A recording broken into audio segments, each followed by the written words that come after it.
നീ എൻ്റെ goal contributions കണ്ടോ? എങ്ങനെയുണ്ട്? Yes, fire. തീ.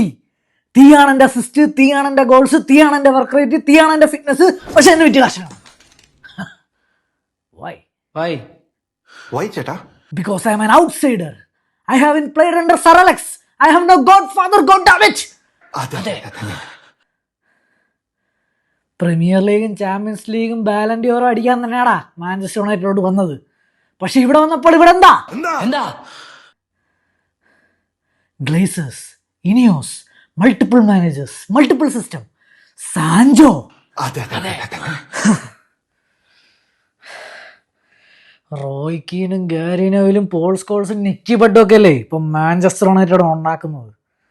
അതിൻ്റെ ഇടയിൽ എൻ്റെതായ സ്ഥാനം ഉണ്ടാക്കാൻ വേണ്ടി ഞാൻ എടുക്കുന്ന സ്ട്രെസ്സിൻ്റെ ഇടയിൽ ചിലപ്പോൾ ഞാൻ 3-4 ഹോളിവുഡ് പസസ് ഇട്ടെന്നിരിക്കും, പൊസഷൻ കടന്നിരിക്കും, കരഞ്ഞെന്നിരിക്കും. പക്ഷെ അതിൻ്റെ പേര് കളി തോറ്റാൽ നെഗറ്റീവ് മാത്രം പറയുന്ന ചില സോഷ്യൽ മീഡിയ മാഗ്ലോമാനിയാക്സ് എന്നെ കരച്ചിലൊളി എന്ന് വിളിക്കും, ക്യാപ്റ്റൻ മെറ്റീരിയൽ അല്ല എന്ന് പറയും, ലയബിലിറ്റി എന്ന് വിളിക്കും. 200 ഗോൾ കോൺട്രിബ്യൂഷൻസ് ഉള്ളവനാടാ ഞാൻ. 200 ഗോൾ കോൺട്രിബ്യൂഷൻസ് ഉള്ള എന്നെ കളിയാക്കുന്നുള്ള പട്ടികളെ ലയബിലിറ്റി എന്ന് വിളിക്കുന്ന പട്ടികളെ.